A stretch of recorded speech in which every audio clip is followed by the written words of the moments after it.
I'm just here reading First Corinthians.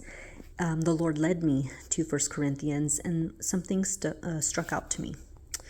So it is in chapter 2, and it says, "My message and my preaching were not with wise and persuasive words, but with a demonstration of the Spirit's power, so that your faith might not rest on human wisdom, but on God's power."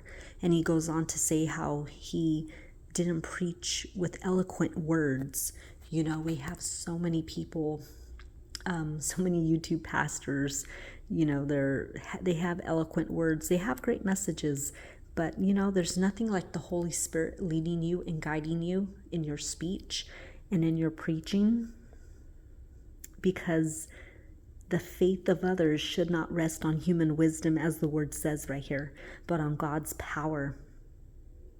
He also goes on to say how there was a demonstration of the Spirit's power. And so I think we need to remember that. You know, people get so caught up in speaking in tongues, not speaking in tongues. You know, everybody thinks they have the answer, but God says, lean not on your own understanding. You know, don't limit what God is doing, because the preaching, if you are a preacher or you are a minister of the gospel, should not be on your human wisdom, but on God's power.